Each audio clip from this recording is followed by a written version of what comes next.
The first Faderhead album came out in 2006, and by the end of 2026, 20 years later, I will have released 12 full albums.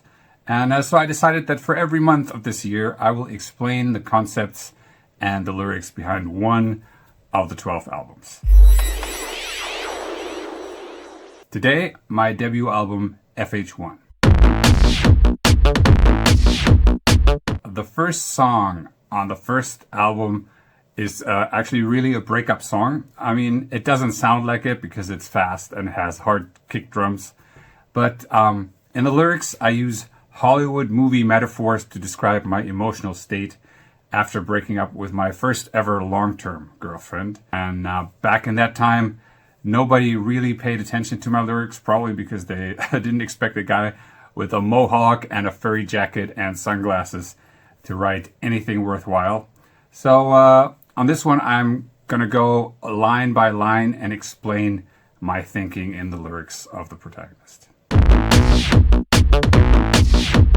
Again, I'm using typical entertainment business terms to describe my emotions and the situation after a serious relationship breakup. Every now and then the world is strange. Every now and then the world is strange. That's about me feeling disoriented because after years of a relationship, familiar structures are either gone or feel unreliable. Time to stop and reevaluate. Time to stop and reevaluate. If you are familiar with Joseph Campbell's hero's journey concept, you will know that first the protagonist of the story is in his normal world, and then his world is disrupted and he gets the call to adventure, which he denies. He says no to it. And this line refers to me having to figure out what I want in life, while simultaneously referring to Campbell's concept of the hero of the story not answering the call to adventure. Broken heart won't equal broken dreams. Broken heart won't equal broken dreams. Here I'm talking about distinguishing between emotional damage on one side and long-term identity or ambition. And before writing this song, I had taken maybe 3 or 4 years break from music to learn something real that could pay my rent. And I remember sitting in my little one-bedroom apartment back then and thinking, maybe I can use this state of feeling like shit to go back to writing songs. Mr. Bond, find the real me, please. Mr. Bond, find the real me, please. James Bond is probably the most famous movie character of all time. And of course, he's super unrealistic. You know, unlike my friend Alex Montana, who was my live drummer back then, I was never really a big James Bond fan. But here I am asking an over-the-top fantasy character to find authenticity. And this is on purpose. It's a strong contradiction. But I distinctly remember writing it because I didn't know who the real me was. So I was thinking it'd be so much easier if I had no feelings like James Bond. Critics wonder where the feeling went. Critics wonder where the feeling went. This is me writing external observations about myself, looking at myself from the outside, because I was surprised by how crappy I felt and how little I showed it. ETV reports the passions spent. ETV reports the passions spent. This is another Hollywood reference of how media would be framing my private loss by reducing a complex emotion to one simple headline. One of the days that never seem to end. One of the days that never seem to end. This is again the double layer of a 15-hour day on a film set, or the situation that everyone knows when you're not in a good state and the day just drags on and on. And where the fuck is my script again? And where the fuck is my script again? It's probably the most famous line in the song. And this is about having forgotten my identity and not knowing my role or next action or next sentence. Then we get to the chorus. I am the protagonist. This is me reassuring myself that I actually matter in my own life. And it's kind of a defense against feeling discarded or irrelevant. Disarm the bomb. This is crisis management. The breakup is framed as something that I survived or maybe neutralized. And it's kind of like me reassuring myself that I'm actually the hero in the story. Fuck the femme fatale. I'm trying to remember why I wrote this. In typical Hollywood movies, there is this cliche of sexual success, which is used to show that the hero is a really powerful guy. I did not feel very powerful at that time, so maybe I wrote it to remind myself, but I don't remember. It could have just been because it sounded really cool. I don't know.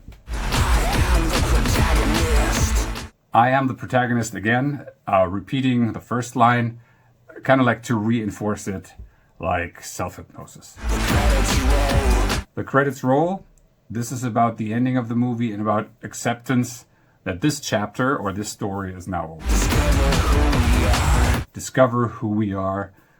Only now that the movie is over, our identity is changed and we have to figure out who we are. And just like with many things in life, we only figure out what it all meant when we look back at what happened. Roll the camera, hit the winning smile. Roll the camera, hit the winning smile, second verse. An emotional performance begins again, which means the public display overrides the problems that happen in private. Take 15, it's gonna take a while. Take 15, it's gonna take a while.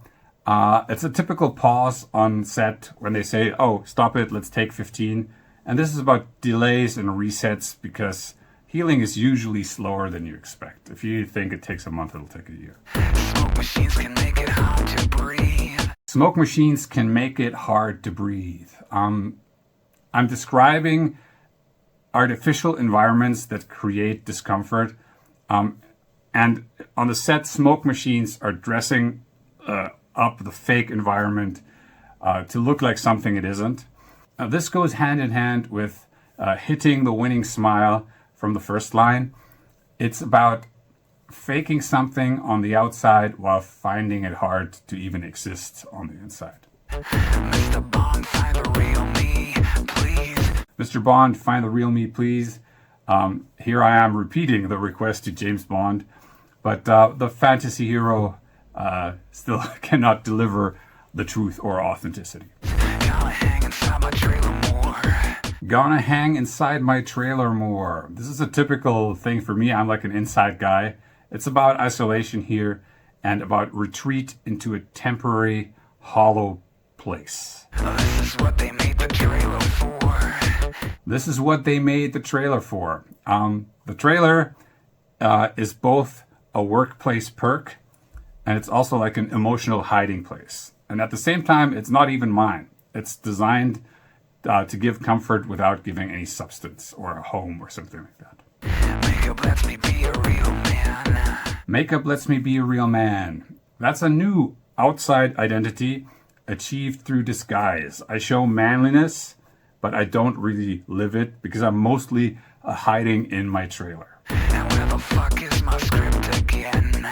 And where the fuck is my script again? This question comes back. Once again, no answer. And it's kind of like the breakup has erased the character and the storyline and no replacement exists so far. Don't worry, I'm not going to go through the rest of the songs line by line, but I wanted to explain the protagonist in detail because I actually spent a lot of time and thought writing these lyrics. And the song was the first ever Faderhead track to get played at a club. It also helped me get a record deal, so it was definitely an important song for me. And I wanted to just go through it and explain what it was about.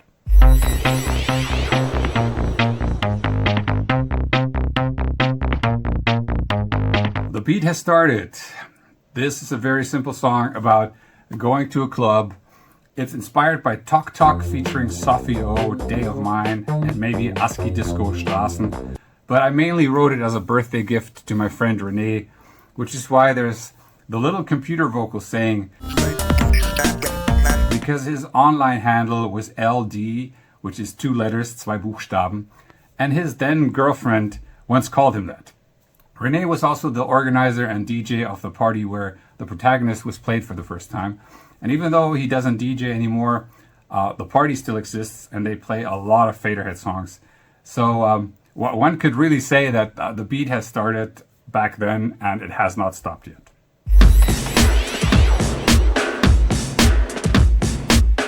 Naughty Age. This is one of the songs where I get so many questions asking, what's a naughty age? And when I look at the lyrics, I think, isn't it super obvious that it's a sex song about a girl whose name starts with the letter H? I don't know.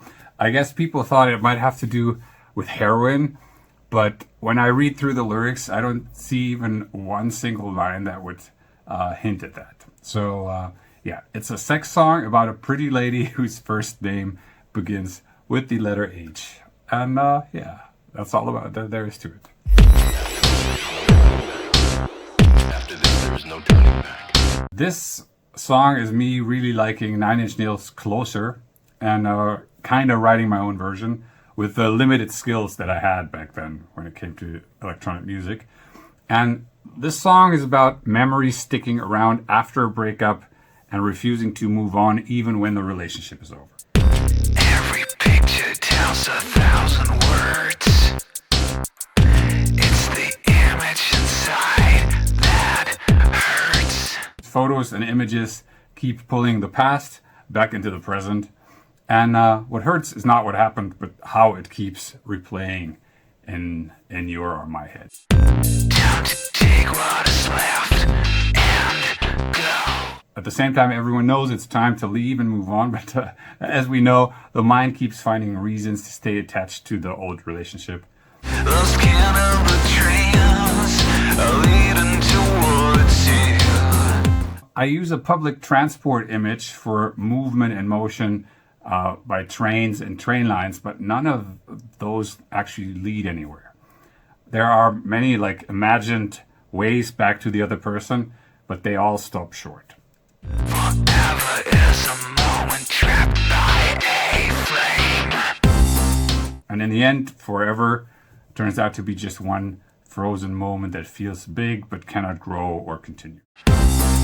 Spinning the tears and bending the nails. For some reason, a lot of people thought this was a song about cocaine because of the title, The Lines, but I don't really see how you can get that idea if you actually read the lyrics.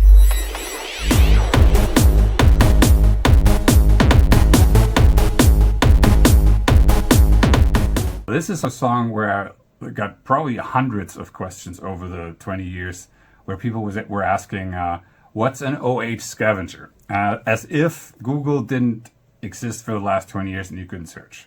So OH is the chemical terminology for hydroxide, which can be used in cosmetics products to kill free radicals in cells to reduce wrinkles in the skin. And back then I used it as a metaphor and wrote this song about something in me breaking things down from the inside. Dissipate at the gates, let the water in. Let the water in. And the breakdown doesn't happen from a single blow or a crisis, but it's like an ongoing process that never really stops. And I get weaker from that process and things start leaking that I used to keep contained inside. And I can feel myself wearing down in little, small, steady steps. At the same time, I'm stuck living with it and watching it happen while it happens.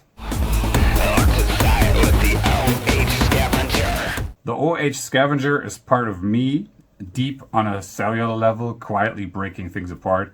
I change in ways that I barely recognize, and the damage does not stay private and contained to me. But anyone that's close enough around gets pulled into it, but not on purpose. But because, being near to someone who is slowly coming apart leaves a mark. Every single day, see myself as my walls fall. Musically, I think OH Scavenger is probably my favorite song on this album, and maybe we should play it live more often.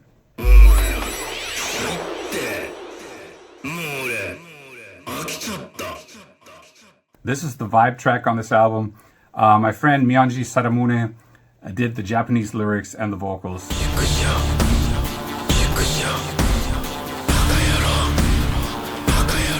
I don't think I'll ever know what they actually mean, but that's cool with me. Still love the track.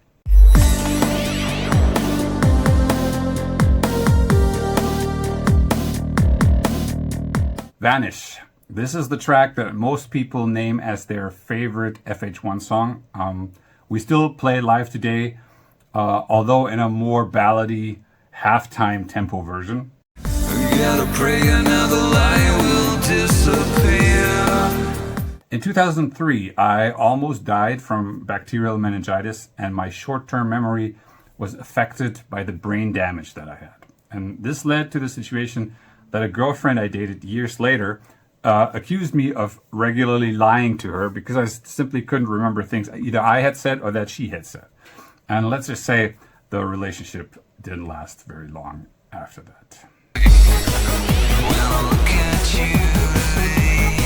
There's nothing else that I gotta say. Melt into your eyes. This is a future pop love song about my then girlfriend who really liked future pop. Like pretty much every woman who was into goth electro back in the 2000s. And there's really not much to explain about the lyrics because they are very clear and very easy to understand. And from today's perspective, I would probably shorten the song by about 2 minutes because the intro part is way too long. But I mean, that's just how songs were written back then.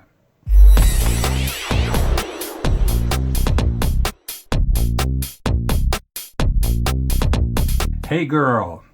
This is a party song about me observing the rise of gothic models, or whatever you would call them, who would stage little photo shoots at parties with their photographer friends. And in the lyrics, it's the paparazzi that no one knows.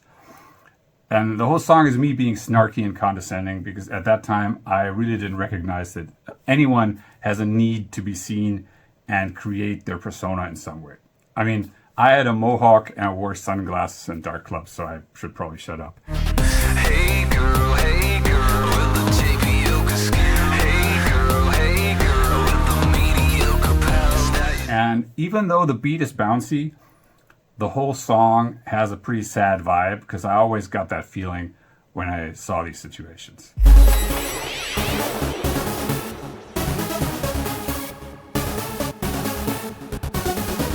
Burning Dancing.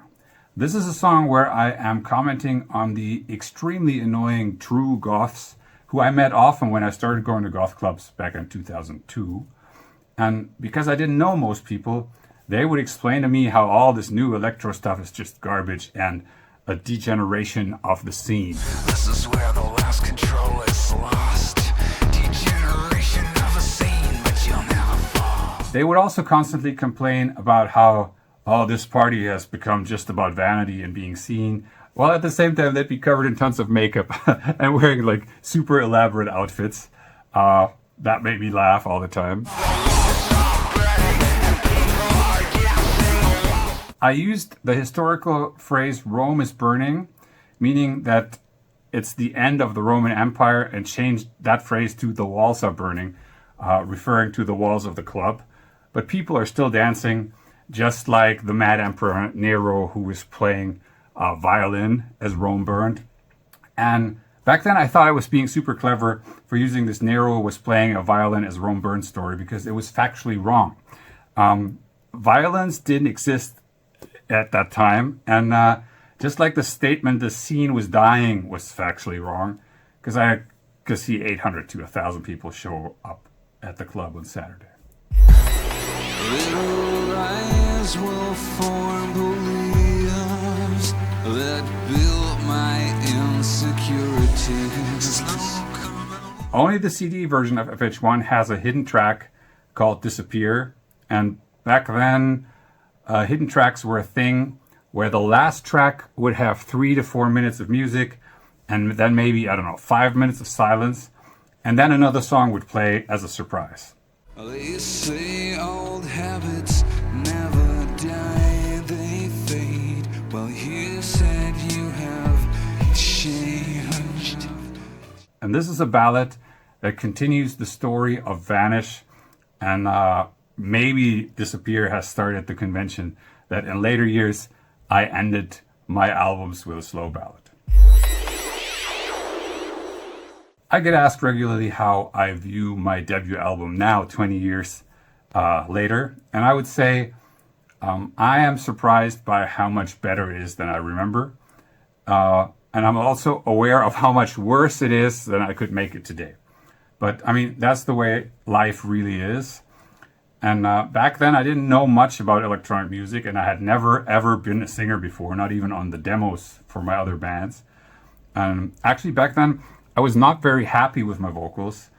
And if my late friend Critter Newell, who was a great engineer and producer, if he hadn't told me to go finish the album because he thought that I had a soulful voice, if it wasn't for Critter, then I probably would have never finished the record.